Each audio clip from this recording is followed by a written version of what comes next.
இங்கே எஸ்டிபிஐ கட்சியின் சார்பாக வக்பு திருட்டு சட்டத்தை கண்டித்து நடந்துட்டு இருக்கக்கூடிய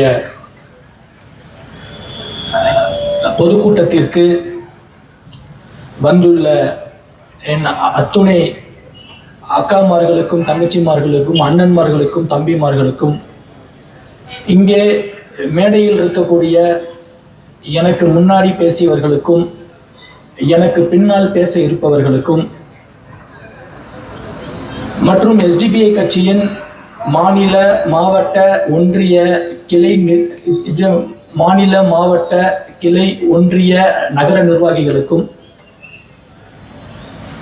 மற்றும் இந்த பொதுக்கூட்டத்திற்கு வந்திருக்கக்கூடிய அத்துணை நபர்களுக்கும் என்னுடைய முதற்கண் வணக்கத்தை தெரிஞ்சுக்கிட்டு இப்போ நாம் சில விஷயங்களை பேசுவோம். இந்த விஷயத்தை இந்த ஒன்றிய அரசு கொண்டுட்டு வந்துட்டு இருக்கக்கூடிய வக்பு திருட்டு சட்டத்தில் நான் ஒன்றிய அரசுக்கு எதிராக இங்கே இருக்கக்கூடிய பாதிக்கப்படக்கூடிய இஸ்லாமியர்களுக்கு அவங்க பக்கம் நியாயம் இருக்கும் காரணத்தினால நம்ம இந்த பக்கம் நிற்கிறோம். ஒரு 5 வருஷத்துக்கு முன்னாடி இதே இஸ்லாமியர்கள் இந்த நாட்டில் இருக்கக்கூடாதுன்னு சொன்ன குடியுரிமை சட்டத்தின் போது நான் அந்த பக்கம் இருந்து கத்துனவன். அது மட்டும் இல்லாமல் பாபர் மசூதியை இடித்து அதன் மேல் கட்டப்பட்ட அயோத்தியில் கட்டப்பட்ட ராமர் கோயிலை கொண்டாடினவன். அப்படிப்பட்ட நான் இன்னைக்கு இந்த பக்கம் நின்று இஸ்லாமியர்கள் கூட நிற்கிறேன்னா அதற்கு காரணமும் பாஜக RSS தான். அவங்களுடைய உண்மை முகத்தை தெரிஞ்சுக்கிட்டு நம்ம இந்த பக்கம் வந்தோம். இப்ப இஸ்லாமியர்கள்ட்ட இருந்து இந்த சொத்துக்களை பிடுங்கி நரேந்திர மோடி, ஹச்சிராஜா, இங்க இருக்கக்கூடிய அண்ணாமலை, இங்க இருக்கக்கூடிய வானதி சீனிவாசன்ல இருந்து அமித்ஷா வரைக்கும், நிர்மலா சீதாராமன் வரைக்கும் நீங்க இஸ்லாமியர்கள்ட்ட சொத்துக்களை பிடுங்கி இஸ்லாமியர்களை சொத்துரிமை அற்றவர்களாக அதாவது இஸ்லாமியர்களை சொத்துரிமை அற்றவர்களாக ஆக்கி இந்த நாட்டை தேசத்தை நீ இந்து ராஷ்டிரமா அறிவிக்கணும்னு நினைக்கிற நரேந்திர மோடியில இருந்து ஹச்சிராஜாவில இருந்து RSS அகில பாரத தலைவராக இருக்கக்கூடிய மோகன் பகவத்ல இருந்து இங்க உள்ள அண்ணாமலை வரைக்கும் நான் சொல்றேன், இந்த இந்தியா எப்படிப்பட்ட தேசம்னு இப்ப ஒரு சின்ன காட்சி மூலியமா உங்களுக்கு நான் காட்ட தயாரா இருக்கேன். நல்லா பார்த்துக்கோங்க.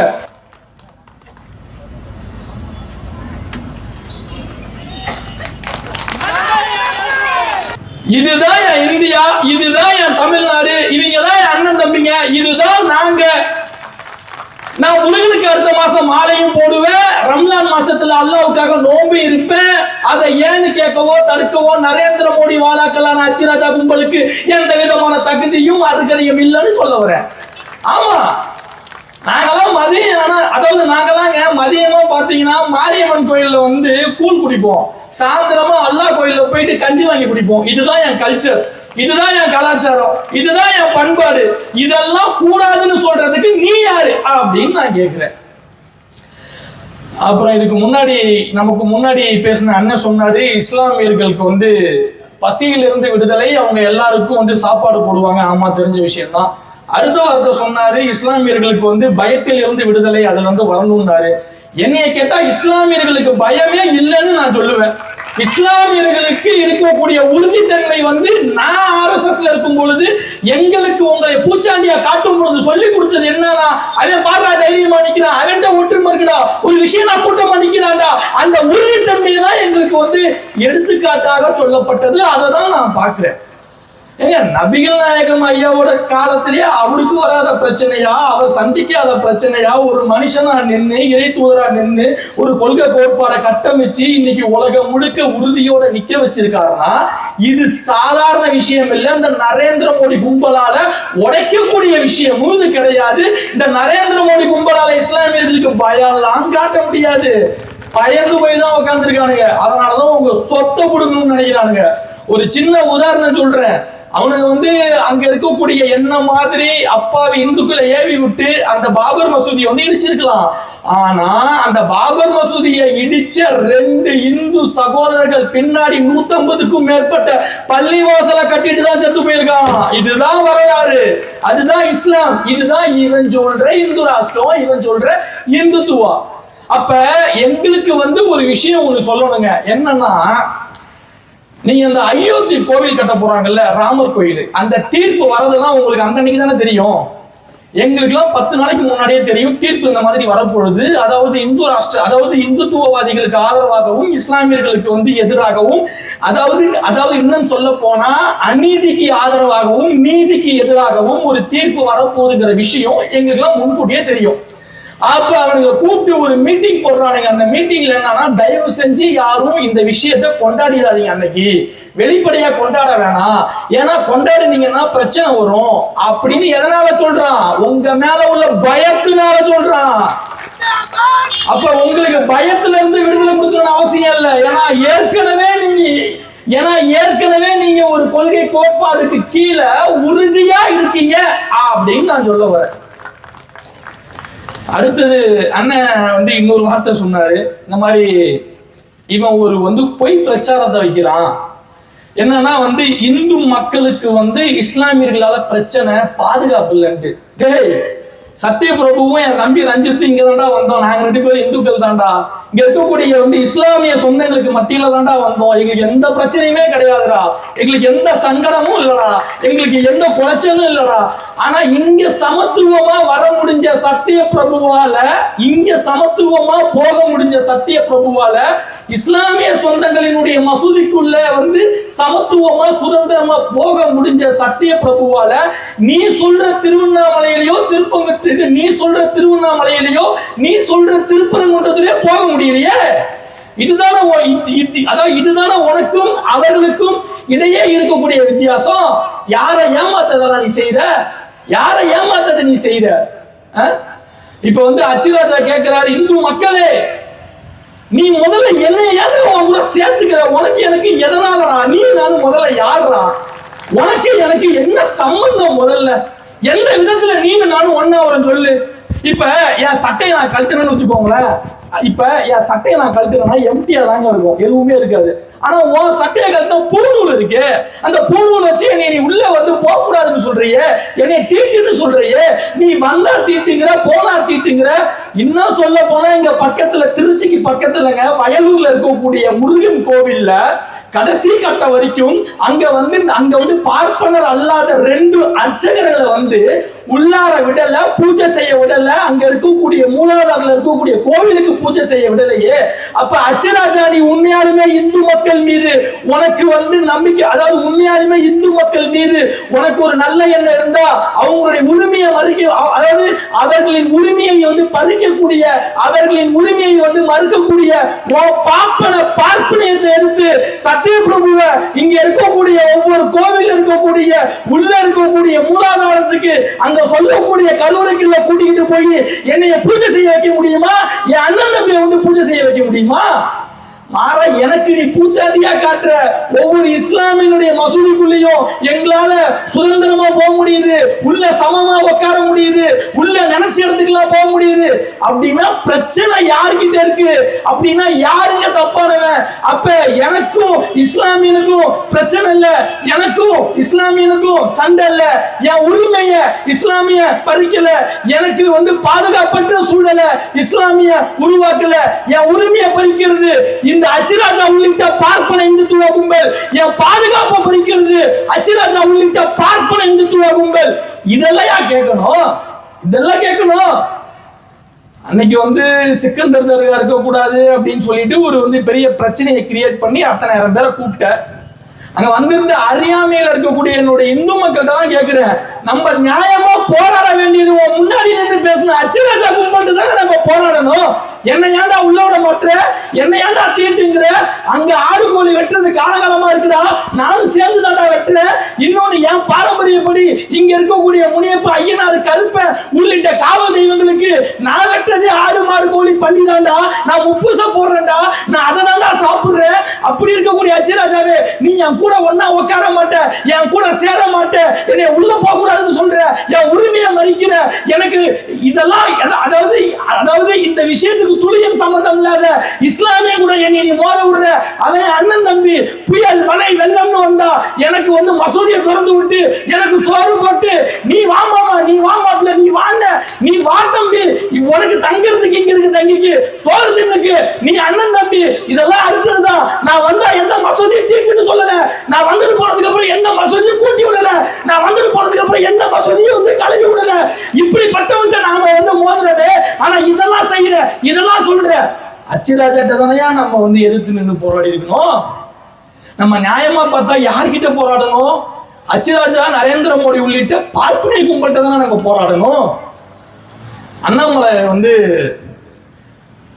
நம்ம ஸ்டேட்டுக்கு வந்து நிதியை கூட்டுறான்னா அவர் வந்து நான் வந்து இது ட்விட்டர்ல ஹேஷ்டாக போடுவேன் அப்படின்னு ஒரு பக்கத்து பாலிடிக்ஸ் பண்றாரு. இன்னொரு வார்த்தை சொல்றாரு, நரேந்திர மோடி 3:30 மணிக்கு எந்திரிச்சு, அதாவது பிரம்ம முகூர்த்தத்தில் எந்திரிச்சு சாயந்தரம் வரைக்கும் இந்த மக்களுக்காக கஷ்டப்படுறாரு. என்ன கஷ்டப்படுறாரு? பாபர் மசூதியை வந்து இடிக்கிற மாதிரியா? இல்ல கேட்கிறேன், என்ன கஷ்டப்படுறாரு? பாபர் மசூதியை இடிக்கிற மாதிரியா? இல்ல இந்த மான்சி சோனின்னு ஒரு சின்ன பொண்ணு பெங்களூர்ல 25 வயசு, அந்த பொண்ணு என்ன செய்யுதுன்னு சொல்லிட்டு 4 டிஎஸ்பி தலைமையில ஆன்டி டெரரிஸ்ட் ஃபோர்ஸ் எல்லாம் வச்சு அந்த பொண்ணை வாட்ச் அடிச்சு தூக்கிட்டு போனாரு. இல்ல அந்த மாதிரி இருக்கிறதுக்காக விடியகாலம் எந்திரிச்சு பார்த்தாரா? நான் சொல்லலைங்க. குஜராத்தில் உள்ள பிரதீப் சர்மாங்கிற ஒரு ஐஏஎஸ் ஆபீசர் இந்த விஷயத்தை கண்டுபிடிச்சு சொன்னதுக்காக பல வருஷம் ஜெயில இருந்தார். அப்ப ஒரு நாட்டின் முதலமைச்சரா இப்ப இல்ல, அப்ப ஒரு மாநிலத்தின் முதலமைச்சரா இருக்கவர் வந்து ஒரு பொண்ணுக்கு வந்து 4 டிஎஸ்பியை போட்டு வாட்ச் பண்ணி அந்த பொண்ணு எங்க போகுதுன்னு பார்த்தா அந்த பொண்ணு கூட சுத்திக்கிட்டு இருந்த நரேந்திர மோடி 3:30 மணிக்கு நீ எந்திரிச்சுலாம் ஒண்ணு கழட்ட வேணாம் தலைவா, நீ கழட்ட அளவுக்கு இந்த நாட்டுல ஒண்ணுமே கிடையாது தலைவா, நீ செவனையாவது தூங்கிக்கிட்டு இருந்தாலே போதும் தலைவா, நாங்களாம் நல்லா இருப்போம். நீ செவனையாவது தூங்கிக்கிட்டு இருந்தாலே போதும், நாங்களாம் நல்லா இருப்போம். நீ வந்து அம்பானிக்கு அதானிக்கு எல்லாத்தையும் வந்து தூக்கி கொடுக்கறதுக்கு நீ 3:30 மணிக்கு எந்திரிச்சா என்ன? நீ 12:30 மணிக்கு எந்திரிச்சா என்ன? எங்க கிட்ட கொள்ளை வரி கொள்ளை வட்டி எங்க கிட்ட இங்க இருக்கக்கூடிய விலைவாசி உயர்வுகளெல்லாம் வச்சுக்கிட்டு நீ 3:30 மணிக்கு எந்திரிக்கிறதுல எந்த பிரயோஜனமும் இல்ல. நீ அப்படிலாம் ஒண்ணு கஷ்டப்பட்டுலாம் ஒண்ணு வந்து கழட்ட வேணாம் சாமி, உன்னை கையெழுந்து கும்பிடுறேன், நீ செவனையாக தூங்கு, இல்லையா அந்த நாட்டை விட்டு போயிரு.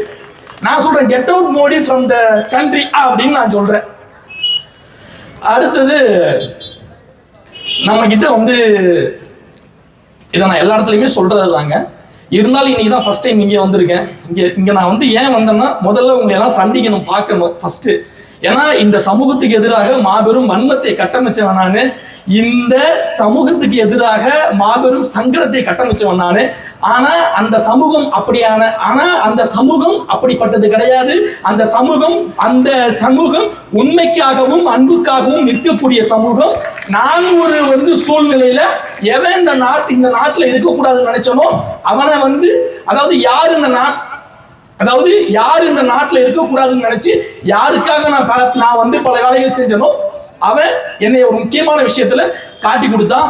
அந்த முக்கியமான விஷயத்துல என் பக்கம் நியாயம் இருந்த ஒரு காரணத்தினால உங்களை மாதிரி ஒரு அம்மா தான் எனக்கு 2 நாள் சோறு போட்டாங்க. அப்ப நாம இப்படிப்பட்ட சமூகத்தையெல்லாம் நம்ம பேசுறோம். ஆனா பாவி, நாம வந்து பண்ணதுலேயே வந்து பெரிய பாவமாச்சு கிடையாது. அப்ப அந்த பாவத்தை நாம எப்படிதான் கழுவ போறோம்னா, என் வாழ்நாள் கொள்கையா நான் ஏத்துக்கிட்டேன். எங்கெல்லாம் இஸ்லாமியர்களுக்கு எதிராக ஒரு வன்மம் கட்டமைக்கப்படுதோ அங்கெல்லாம் சத்தியபிரபு நான் வந்து அப்படி கிடையாதுங்க, அவங்க உண்மைக்காக இருக்கக்கூடிய சமூகங்க, அவங்க அன்புக்காக இருக்கக்கூடிய சமூகங்க, நமக்கு அவங்களுக்கு பிரச்சனையே இல்லைங்க, நமக்கு கஷ்டம்னா அவங்க தாங்க வந்து நிற்பாங்க, அவங்களுக்கு கஷ்டம்னா நாம தாங்க போய் நிற்போம். இப்படிங்கிற விஷயத்த நாம சொல்லணும். அந்த சமூகம் வந்து சமத்துவத்துக்கானது, மனிதநேயத்துக்கானது, அந்த சமூகம் வந்து அன்புக்கானது, அந்த சமூகம் வந்து உதவிக்கானது, அந்த சமூகம் வந்து உறுதியானதுக்கானது அப்படின்னு நம்ம சொல்லணுங்கிறதுக்காக தான் நம்ம எல்லா ஊருக்கும் போய்கிட்டு இருக்காங்க. அதன் அடிப்படையில் இங்க வந்து அடுத்தது வந்து பாத்தீங்க அப்படின்னா, இங்க இருக்கக்கூடிய கட்சி எஸ்டிபிஐ கட்சி, இந்த கட்சியினுடைய கொள்கை வந்து ரொம்ப எந்த கட்சியிலுமே இல்லாத ஒரு விஷயம் இந்த கட்சியில இருக்கு. அது நான் வந்து அதை நான் உண்மையாலுமே வந்து பாராட்டுறேன், சந்தோஷப்படுறேன். அப்படி ஒரு கொள்கையை தான் எல்லாத்துக்கும் இருக்கணும்னு சொல்றேன். என்னன்னா, இந்த கட்சியில உறுப்பினராக இருக்கக்கூடிய யாரும் குடிக்க கூடாது அப்படின்னு ஒரு கொள்கை உள்ள கட்சி எஸ்டிபிஐ கட்சி. இது அவசியமானா கண்டிப்பா அவசியம்.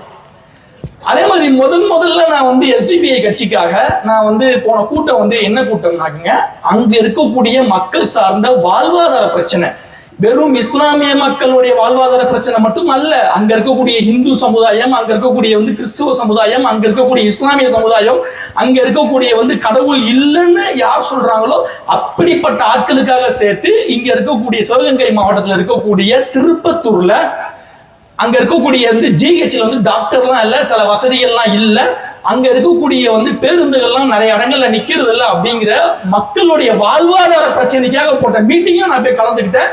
அந்த எஸ்டிபிஐ கட்சியினுடைய மீட்டிங், அதாவது அந்த எஸ்டிபிஐ கட்சி போட்ட அந்த கண்டன ஆர்ப்பாட்டத்துக்கு போராட்டத்துக்கு பிறகு மாவட்ட ஆட்சியர் விறுவிறுன்னு ஓடி எல்லா பிரச்சனையும் சால்வ் பண்ணி வச்சிட்டாரு. இதுதான் நமக்கு ஃபர்ஸ்ட் மீட்டிங். அதுபோல இந்த வக்பு திருட்டு சட்டத்திற்கும் மாபெரும் போராட்டம் இங்க எஸ்டிபிஐ கட்சியில சேர்ந்து நான் பேசுறேன். நரேந்திர மோடி வாளாக்களும் ஓடி இந்த சட்டத்தை வாபஸ் வாங்குவாங்கன்னு நான் நம்புறேன். மீண்டும் ஒரு ஷாகின்பாக் போராட்டம் அவசியமான கண்டிப்பா அவசியம்னு சொல்லுவேன். அதை நீங்க மட்டும் செய்ய வேணாம், நாங்களும் உங்க கூட நிற்போம்னு சொல்றோம். ஏன்னா இது எங்க உரிமை, இது எங்க கடமை. உங்களுக்கு பிரச்சனைனா நாங்க வேடிக்கை பார்க்கணும். ஏன்னா எங்களுக்கு பிரச்சனை துன்பங்கிறப்ப நீங்க என்றைக்குமே வேடிக்கை பார்த்தது இல்லை. இப்ப நாங்களும் உங்களுக்கு பிரச்சனைங்கிற போது வேடிக்கையோ இல்லை, அதை நாங்க கடந்தோ போக முடியாது அப்படின்னு நரேந்திர மோடி கும்பல்கிட்ட நாங்க சொல்றோம். அப்புறங்க என்னன்னா, குன்று இருக்கும் இடமெல்லாம் குமரனுக்கு சொந்தம் சொல்லி வைக்கிறாங்க. சரிப்பா, அப்படியே வச்சுப்போம். இப்ப நீ குன்று இருக்கும் இடமெல்லாம் குமரனுக்கே நீ சொல்ற. இப்ப இந்த பக்கம் இப்ப நீ இப்படி சொல்ற. இப்ப இந்த பக்கம் இருக்கவங்க சொல்றாங்க இந்த அகிலம் எல்லாம் அல்லாவுக்கே சொந்தம்னு சொல்றாங்க. அப்ப நம்மளாம் போயிடலாமா? எப்பா மோடி நம்மளாம் போயிடலாமா? அச்சுராஜா இந்த மாதிரி இழுத்து பேசியோ போயிடலாமா நம்மளாம்? ஏன்னா நீ என்ன சொல்றியோ அதே ஸ்டைல அவங்க சொல்றாங்க. எப்படி குன்று இருக்கும் இடமெல்லாம் குமரனுக்கு நீ சொல்றியோ, இந்த அகிலம் எல்லாம் அல்லாஹ்வுக்கு சொந்தம்னு சொல்றாங்க. அப்ப நம்மளாம் போயிடலாமா? என்னையா வாதம் அது? 500-600 வருஷத்துக்கு முன்னாடி கொண்டு வந்த ஒரு விஷயம், அதற்கப்புறம் சட்டம் சொல்லுது. அதன் பிறகு பாத்தீங்க அப்படின்னா அதனை சார்ந்து வந்திருக்கக்கூடிய சட்டங்கள், திருத்த சட்டங்கள்லாம் சொல்லுது. ஆனா நீ இஸ்லாமியர்களை பொருளாதார ரீதியா வெறுமையானவர்களாக ஆக்கணுங்கிறது RSS ஓட அஜெண்டா. அது 5 வருஷத்துக்கு முன்னாடி நம்ம அந்த பக்கம் இருக்கும் பொழுது பேசப்பட்டது. அதை தான் இன்னைக்கு அவங்க இம்ப்ளிமெண்ட் பண்றாங்க. அப்ப இதை நாமெல்லாம் சேர்ந்து உடைக்கணும்னு சொல்ல வரேன். நாம அதெல்லாம் சேர்ந்து நின்று எதற்கணும்னு சொல்ல வரேன். இதெல்லாம் பண்ணக்கூடிய நரேந்திர மோடி கும்பல்கிட்ட ஒண்ணு சொல்லணும். என்னன்னா, இதுக்கு முன்னாடி ஆட்டம் போட்ட ஹிட்லருக்கும் ஒரு முடிவு வந்துச்சு. இதற்கு முன்னாடி ஆட்டம் போட்ட ஒவ்வொருத்தருக்கும் ஒவ்வொரு விதமான ஒவ்வொரு கோணங்கள்ல ஒவ்வொரு வழிகள்ல முடிவுகள் வந்துச்சு. அதுபோல நரேந்திர மோடி அவர்களே, அச்சுராஜா கும்பல்களே, உங்களுக்கும் முடிவு கண்டிப்பாக விரைவில் எழுதப்படும். அது அல்லாஹ்வால் எழுதப்படலாம், சிவனால் எழுதப்படலாம், ஜீசஸால் எழுதப்படலாம், இயற்கையால் எழுதப்படலாம். ஆனால் கண்டிப்பா நீதின்னு ஒண்ணு இருக்கு, நியாயம்னு ஒண்ணு இருக்கு. அதை விட்டுட்டு போக முடியாதுடா அப்படின்னு நான் சொல்றேன். அப்புறம் அடுத்தது, இஸ்லாமியர்கள்லாம் தீவிரவாதி அப்படின்னு சொல்லுவானுங்க. எப்ப அந்த அஜ்மீர் தர்காவில் குண்டு வச்சது யாரா? மாலாக்கான்ல குண்டு வச்சது யாரா? இங்க பல இடங்கள்ல குண்டு வைக்கணும்னு சொன்னது யாரா? நானே என் வாழ்நாள்ல 10 மசூதிலையாவது குண்டு வைக்கணுங்கிற நோக்கத்தோட சுத்தி இருக்கேன். அதை நான் பல இடங்கள்ல சொல்லியிருக்கேன். அப்ப இங்க வச்சதுல யாரா? அப்ப இந்த இதுல ஈடுபட்டவனா யாரா? இப்ப அதுல இது பிரக்வி தாக்கூர் சிங், இது அந்த இதுல பிரக்வி தாக்கூர் சிங் அப்படின்னு சொல்லிட்டு ஒரு அம்மா இன்னைக்கு பாஜக எம்பியா இருக்காங்க. அந்த அம்மா யாரா? நீங்களாம் உங்களை எவனா நம்பர் சொன்னா செருப்ப கலட்டி அடிங்கன்னு சொல்லுவேன். நான் செருப்ப கலட்டி அடிங்கன்னு சொல்லுவேன். இந்த நாட்டுக்கும் உங்களுக்கு சம்பந்தம் இல்லைன்னு சொன்னா நான் செருப்பு கலட்டி அடிப்பேன். ஏன்னா அந்த நாட்டினுடைய சுதந்திரத்துக்கு எங்களை விட எங்களுக்கு நிகராக அதிக அளவுல சொத்துக்களை இழந்து பல உயிர்களை தியாகம் செஞ்ச சமூகம் இஸ்லாமிய சமூகம். இவன் சொல்ற சத்ரபதி சிவாஜியால கொள்ளையடிக்கப்பட்ட சிருங்கேரி மடத்தை கட்டி கொடுத்து அதற்கு சில விஷயங்களை செஞ்சு கொடுத்தவரு நம்ம தாத்தா திப்பு சுல்தான். பல கோவில்கள் கட்டி கொடுத்திருக்காரு. அப்படி கோவில்களை கட்டி கொடுத்ததுக்காக தான் கோயம்புத்தூர்ல இன்னைக்கு ஒரு கோவில்ல அவங்க என்ன பண்ணுவாங்கன்னா, மைசூர் பக்கம் பார்த்து ஒரு முறை தீவார்த்தனை காமிச்சிட்டு தான் சாமியே தீவார்த்தனை காட்டுவாங்க. இப்படி ஒரு வழக்கம் இருந்ததுக்கு காரணம் என்னன்னா, நாமெல்லாம் ஒற்றுமையா இருக்கும் தான். இன்னொன்னு, வேலு நாச்சியாரை இவனுக்கு தூக்கி வச்சு கொண்டாடுவானுங்க. அந்த அம்மா வேலு நாச்சியாரே தன்னுடைய கணவரை இழந்து போராடணும்னு நினைக்கிறப்ப யார் தெரியுமா தைரியம் கொடுத்தா? தாத்தா திப்பு சுல்தான் தான். அவருடைய தைரியத்துல தான் அந்த அம்மா போராடணும்னு நினைச்சாங்க. அதை சொல்ற இதையும் சொல்லு. வேலு நாச்சியார் எனக்கு பாட்டின்னு சொல்லி கொடுத்தா, திப்பு சுல்தானே எனக்கு தாத்தான்னு சொல்லி கொடு. அவர் தாத்தா ஏதாவது இவங்க பாட்டின்னா அவங்க எனக்கு தாத்தாவால இருக்க முடியும். இந்த திருப்பரங்குன்றம் மேட்டர்ல எங்களுக்கு சிக்கந்தரும் வேணும், எங்களுக்கு கந்தரும் வேணும், எங்களுக்கு அல்லாவும் வேணும், எங்களுக்கு சிவனும் வேணும், எங்களுக்கு அண்ணன் தம்பி எல்லாருமே வேணும். எங்களுக்கெல்லாம் நீ பல கணக்குகள் போட்டாலும் அது பலிக்காதுன்னு நான் சொல்ல வரேன். அடுத்தது ஸ்டேட் கவர்மெண்ட்டுக்கு வருவோம். இந்த திருப்பரங்குன்ற இஷ்யூல இங்க இருக்கக்கூடிய அரசு அதிகாரிகள்லாம் சரியாக நடந்திருந்தாலே இந்த பிரச்சனை கண்டிப்பா கிடையாதுங்க. நாமளே இங்க இருக்கக்கூடிய காவல்துறையில அங்க வந்து மதுரையை சேர்ந்த ஸ்பெஷல் இன்டெலிஜென்ஸ் செல்லு அந்த விங்கில் இருக்கக்கூடிய ஏசி சண்முகங்கிறவர் நம்ம கிட்ட அப்பட்டமா அச்சிராஜாவுக்கு சப்போர்ட் பண்ணி பேசுறாங்க. அப்படிங்கிறத நானும் பல இடங்கள்ல வந்து என்னுடைய வாதங்களை வச்சேன், குற்றச்சாட்டுகளை வச்சேன், கம்ப்ளைண்ட்லாம் கொடுத்தேன். அடுத்தது பாத்தீங்கன்னா அங்க இருக்கக்கூடிய வந்து இன்ஸ்பெக்டரா இருக்கக்கூடிய மதுரை வீரன் வந்து எப்படி ஒருதலை பட்சமா நடந்துகிட்டாருன்னு நம்ம சொன்னோம். ஆனா இன்னைய வரைக்கும் அந்த அதிகாரிகள் மீது நீங்க நடவடிக்கை எடுக்காம, அதாவது சமூக நீதி ஆட்சின்னு சொல்லக்கூடிய மிஸ்டர் ஸ்டாலின் அவர்கள்ட்ட கேட்கிறேன், இன்னைய வரைக்கும் அவங்க மேல எந்த விதமான நடவடிக்கையும் எடுக்காம, அங்க பிரச்சனை வரக்கூடாது, அங்க ஒரு வந்து அமைதியான சூழல் வரணும், நாங்க ஒற்றுமையா தான் இருக்கோம் அப்படிங்கிற மத நல்லிணக்கத்தை வலியுறுத்தி அதனை வந்து மக்கள் கிட்ட கொண்டுட்டு போறதுக்காக நாங்க போனா எங்களை உங்க காவல்துறை குண்டுக்கட்டா தூக்கி வெளியே அனுப்புது. ஆனா அங்க கலவரம் வரணும், பிரச்சனை வரணும், ரீலோகேட் தர்கான்னு சொல்லக்கூடிய பாஜகவை சேர்ந்த எல்முருகனை நீங்க வந்து மேல வந்து அங்க வந்து போறதுக்கு பார்வையிடறதுக்கு நீங்க வந்து அலோ பண்றீங்கன்னா, நீங்க என்ன புடுங்கிறதுக்கு அங்க ஆட்சி நடத்துறீங்க நம்ம கேட்போமா மாட்டோமா? நம்ம கேட்போமா மாட்டோமா? உண்மையாலுமே சமூக நீதின்னு இருந்தா நீங்க செய்யலாமா? அப்ப எங்களுக்கு ஒரு சட்டம், இங்க இருக்கக்கூடிய அச்சிராஜா கும்பல்களுக்கு ஒரு சட்டமா? ஆரம்பமே அயோத்தி தான் சொல்றாரு. அயோத்திங்கிறது எவ்வளவு பெரிய பிரச்சனை, எவ்வளவு பெரிய கலவரம். அதுல இஸ்லாமியர்கள் மட்டும் பாதிக்கப்படல, அதுல இந்துக்களும் சேர்ந்துதான் அந்த விஷயத்துல நாங்களும் பாதிக்கப்பட்டிருக்கும் சொல்ல வர. அப்படிப்பட்ட பிரச்சனையே ஆரம்பம் தான் தமிழ்நாட்டுலன்னு ஒருத்தர் பேசுறாரு. அதாவது ரீலொகேட் தர்கான்னு சொல்றாரு. ஆனா அவர் மீது நீங்க எந்த விதமான கைது நடவடிக்கையும் எடுக்காம வேடிக்கை பாக்குறீங்கன்னா, அப்ப யாரை ஏமாத்துறதுக்கு சார் நீங்க சமூக நீதி ஆட்சின்னு சொல்றீங்கன்னு கேட்போமா மாட்டோமா? நாம இப்ப கேட்பணுமா இல்லையா? இப்ப ரீலோகேட் தர்கான்னு சொன்ன அச்சிராஜா மீது எந்த விதமான நடவடிக்கையும் எடுக்கல.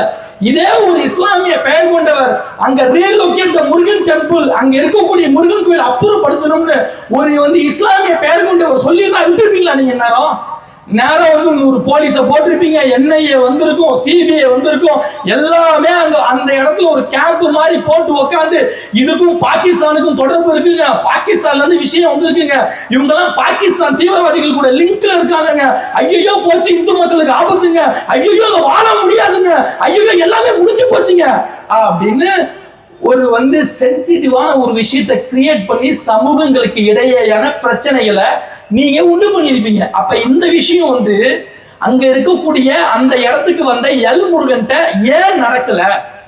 ஏன் சார் நடக்கல? எதனால நடக்கல?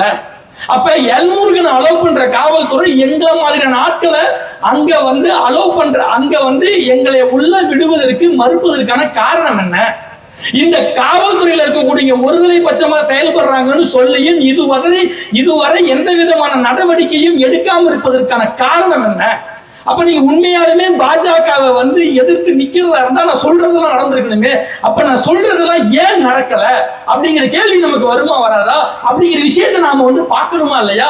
திருப்பரங்குன்றம் இன்னைய வரைக்கும் அது ஒரு வந்து பிரச்சனையா சென்சிட்டிவா இருக்கிறதுக்கு காரணம் இங்க இருக்கக்கூடிய அரசாங்கமும் இங்க இருக்கக்கூடிய வந்து அரசு அதிகாரிகளும் தான் அப்படின்னு நான் சொல்றேன். இதை இல்லைன்னு சொல்ல முடியுமா? இதுல நம்ம இன்னொரு விஷயம் பார்ப்போம். நம்ம வந்து போன முறை வந்துங்க புதுமடங்கிற ஒரு இதில் பேசணும். அந்த கூட்டத்தில் வந்து இந்த எஸ்டிபிஐ கட்சியினுடைய மாநில துணைத் தலைவர் அண்ணன் அப்துல் ஹமீத் அண்ணன் வந்து சில விஷயங்களை சொன்னாங்க. அந்த விஷயம் வந்து உண்மையாலுமே சொல்றேன், ரொம்ப நல்ல விஷயம், வரவேற்க வேண்டிய ஒரு விஷயம். என்ன, எங்களுக்கு மட்டும் முப்பாட்டம் இல்லடா, எங்களுக்கு முப்பாட்டம் தான்டா. நாங்க வந்து ஏதோ ஒரு வந்து காலத்துல சந்தர்ப்பத்துல இங்க இருக்கக்கூடிய விஷயங்கள் பிடிக்காம நாங்க வந்து இஸ்லாத்தை வந்து ஏத்துக்கிட்டமே ஒழிய, அதற்கு முன்னாடி எங்களுக்கும் முருக முப்பாட்டம் தான்டா. எங்களைய வந்து அங்க போவாத வரக்கூடாதுன்னு சொல்றதுக்கு நீங்க யாருடா அப்படின்னு அண்ணன் கேட்ட கேள்வியை ஒவ்வொரு ஊர்லயும் ஒவ்வொரு இஸ்லாமியரும் கேட்கணும். அப்படி கேட்டா இவனால பேச முடியுமா? இவன்கிட்ட சொல்றதுக்கு முதல்ல பதில் இருக்கா? இவனால நின்று எதிர்த்து பார்க்க முடியுமா? இவனால எதிர்த்து பேச முடியுமா? அச்சிராஜா அவள்கிட்ட நான் கேட்கிறேன், ஐயா ஐயா ஐயா ஐயா அச்சிராஜா ஐயா, இங்க வாங்க உட்காருங்க, டென்ஷன் ஆகாதீங்க, உங்களுக்கு வந்து ஏற்கனவே பிபி சுகர்லாம் இருக்கு, ஏதாவது தப்பு குப்புன்னு ஆயிட போறீங்கயா, இந்த மாதிரி வந்தீங்க, சரிங்கயா நம்ம வந்து இஸ்லாமியர்களை வந்து நாட்டை விட்டு அமுச்சிடுவோங்கய்யா, சரிங்கய்யா அங்க நீங்க வந்து சொல்றதெல்லாம் பண்ணிடலாங்கய்யா, இப்ப நீங்கள் நானும் ஒண்ணுதானய்யா, 2 பேரும் நாளைக்கு என் ஊர்ல இருக்கக்கூடிய கரடி முனியப்பன் கோயிலுக்கு நான் கிடா வெட்டுறேன், என் கூட வந்து நீ சோறு திம்பியா முதல்ல. ஆனா நீ என்ன சொல்ற, முஸ்லீம் வந்து மாட்டுக்கறி திங்க கூடாதுன்னு சொல்ற, சத்தியபிரபு தான் மாட்டுக்கறி திங்கிற, எங்க ஒரு வார்த்தை நீங்க வந்து சொல்லி பார்க்கலாம், இந்துக்கள் எல்லாம் மாட்டுக்கறி திங்க கூடாதுன்னு சொல்லி பார்க்கலாம், செருப்பை கலட்டிடுவானுங்க. ஏங்க நேற்று மாட்டுக்கறி சாப்பிட்டு வந்தாங்க பேசுறேன், நான் நேற்று மாட்டுக்கறி தாங்க சாப்பிட்டேன். மாட்டுக்கறிங்கிறது நம்மளுடைய வந்து உரிமை, நம்ம உணவு, நமக்கு பிடிச்சதை நம்ம சாப்பிடணும், நமக்கு தோன்றதை நம்ம சாப்பிடணும், அது யாருக்கும் பாதகமா இருக்கக்கூடாது, அவ்வளவுதான். சரி, இஸ்லாமியர்களை மாட்டுக்கறி திங்க கூடாதுன்னு சொல்ற அச்சிராஜாவே சத்தியபிரபு கூட சேர்ந்து நீ வந்து ஆட்டுக்கறி திம்பியா அப்படின்னு நான் கேட்கிறேன். ஆனா அதுக்கும் நீங்க பாத்தீங்கன்னாக்கங்க, RSSல இருக்கக்கூடிய நிறைய ஆட்கள் வந்து எனக்கு தெரிஞ்சு மாட்டுக்கறி சாப்பிட்றவங்களாம் உண்டு. அவங்க கேட்டா என்ன சொல்லுவாங்கன்னா, ஜி சத்யபிரபு ஜி, டாக்டர் வந்து நமக்கு கொஞ்சம் ஆஸ்துமா பிரச்சனை இருக்கு ஜி, அதனால டாக்டர் கொஞ்சம் லைட்டா சாப்பிட சொன்னாரு, அதனால லைட்டா சரி லைட்டா நீ லைட்டா சாப்பிட்டான்னு வெயிட்டா சாப்பிட்டான்னு சாப்பிட்றவங்க நீ ஏன் வந்து கூடாதுன்னு சொல்ற, அது ஒரு பக்கம். அடுத்தது போன இதே வந்துங்க புதுமட மடத்துல SDP கட்சியை சேர்ந்த அசன் அலின்னு ஒரு அண்ணன் ஒரு விஷயத்த நம்ம கிட்ட சொன்னாருங்க, ரொம்ப பயங்கரமான ஒரு விஷயம். என்னன்னா, அதாவதுங்க இது இருக்கு இல்லைங்களா, கோயம்புத்தூர் பக்கத்துல பல்லடம், அங்க ஒரு கூட்டத்தை வந்து முடிச்சுட்டு வரும் பொழுது அச்சிராஜா வந்து யாருக்கும் தெரியாமல் நான்வெஜ் சாப்பிட்டதா சொல்றாருங்க, கறி தின்னதா சொல்றாருங்க, அச்சிராஜாவை பார்த்தேன்னு சொல்றாருங்க. அச்சிராஜாக்கு நீ என்னையா பதில் சொல்ல போற? அப்ப உன் வேத சட்டத்தின்படி நீ அபிஷ்டு ஆயிட்டியே, நீ ஹராம் ஆயிட்டியே, உன்னை இந்த சிவபெருமான் மன்னிப்பானா, நீ கறி தின்னுட்டியே, கேட்போமா மாட்டோமா? ஆனா நாங்க அப்படி கேட்க மாட்டோம். ஏன்னா நமக்கு வந்து அறிவு இருக்கு, பண்பு இருக்கு, நமக்கு வந்து இன்னும் சொல்ல போனால் பக்குவம் இருக்கு, நிதானம் இருக்கு, அறிவு இருக்கு. அதனால அச்சிராஜா என்ன உணவு சாப்பிடுறாருங்கிறது அது அச்சிராஜாவுக்கு, அது வந்து அச்சிராஜாவினுடைய உரிமை. அது போலதான் இங்க இருக்கக்கூடிய ஒவ்வொரு இஸ்லாமியரும் மாட்டுக்கறி சாப்பிடுறது ஒவ்வொரு இஸ்லாமிய சொந்தத்துடைய உரிமை, சத்தியபிரபுவோட உரிமை அப்படின்னு நான் சொல்ல வரேன். நம்ம இந்த Facebookல இந்த மாட்டுக்கறி சாப்பிடுறத நம்ம வந்து எடுத்து போட்டோம்னா உடனே வர வேண்டியது கமெண்ட்ல, ஏதாவது என்னை வந்து அந்த மூனை இந்த மூனை வேசி மூனை அதெல்லாம் திட்டுறதெல்லாம் நான் ஒரு பக்கம் வச்சுக்கிறேன். ஏன்னா நானாவது அவன் சொல்ற இந்து கிடையாதுடா, நான் சூத்திரன் கிடையாதுடா, எனக்கு மானம் இருக்குடா, நான் இந்த பக்கம் வந்துட்டேன். ஆனா என்னை திட்டுறவனா யாருன்னா, நான் சூத்திரன் தாண்டா, அவன் சொல்ற இந்து தாண்டா, அவன் சொல்ற இந்து படி நான் வேசியின் மகன் தாண்டா அப்படின்னு வந்து ஒத்துக்கிட்டு இருக்கா நம்ம பாக்குறோம்னு வச்சுக்கோங்களேன். அவன் வந்துங்க ஒரு வார்த்தை சொல்றான், ஏண்டா இந்த மாதிரி அவனுங்க கூட சேர்ந்து நீ மாட்டுக்கறி சாப்பிட்றியே, எங்க அவங்கள வந்து பன்னிக்கறி திங்க சொல்லு பாப்போம் அப்படிங்கிறான். இதை நான் கேட்கிறேன், டே எந்த இஸ்லாமியனும் உன்னை பார்த்து நீ மாட்டுக்கறி திங்க கூடாதுன்னு சொல்லல, உனக்கு பிடிச்ச உணவை நீ சாப்பிடுன்னு தான் சொல்லியிருக்காங்க, என் உணவுல கையை வைக்க கூடாதுன்னு சொல்லியிருக்காங்க. மாறா உனக்கு பிடிச்ச உணவை நீ வந்து என்னைக்குமே சாப்பிடக்கூடாதுன்னு சொல்லல. அதுபோல அவர்கள் ஏற்றுக்கொண்ட கொள்கையின்படி அவர்களுக்கு அந்த வந்து பன்றி மாமிசம் வந்து அருவருப்பாக இருக்கலாம், அதனை வந்து கூடாத ஒரு விஷயமாக இருக்கலாம். அவர்கள் அதன் காரணமாக இங்க இருக்கக்கூடிய இஸ்லாமியர்களை நீ சாப்பிடணும் சொல்றது, நீ வந்து சாப்பிடுவான்னு கேட்கறது, என்னை உட்பட அவனுக்கு எந்த விதமான உரிமையும் இல்ல, அதை சொல்றதுக்கு எந்த விதமான தகுதியும் இல்ல அப்படின்னு நான் சொல்றேன். அடுத்தது இந்த வக்பு சட்டத்தை எங்களை மீறி இங்க உள்ள பள்ளிவாசல, எங்களை மீறி இங்க உள்ள வக்பு சொத்துக்களை, எங்களை மீறி இங்க இருக்கக்கூடிய வந்து இஸ்லாமியர்களை தொடுகளா பார்க்கலாங்கிற நாங்க நிப்பண்ட அண்ணன் தம்பிக்காக இந்த கேள்வியை நான் பேசுற விஷயங்களை ஒரு இஸ்லாமிய பெயர் கொண்டவர் வந்து சொல்லி இருந்தா பேசி இருந்தா நீ தீவிரவாதின்னு இருப்ப, தேச விரோதின்னு இருப்ப.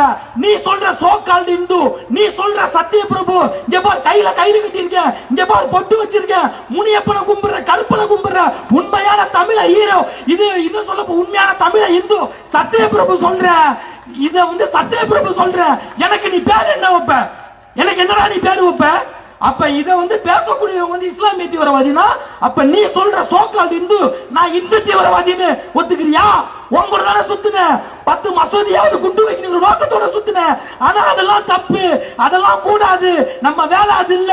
இந்த சமூகத்துல நாமெல்லாம் அண்ணன் தம்பிங்க, மாறாக இங்க அன்பு மட்டும்தான் முக்கியம். நம்ம ஒருத்தருக்கு ஒருத்தர் தாயா பிள்ளையா இருக்கணும். நம்ம கொண்டு அவன் தானே வரான், அவனை எதிர்த்து நம்ம ஏன் நிக்கணும் அப்படிங்கிற நோக்கத்தோட இன்னைக்கு நாங்கெல்லாம் இருக்கமே. இதை உடைக்கணும்.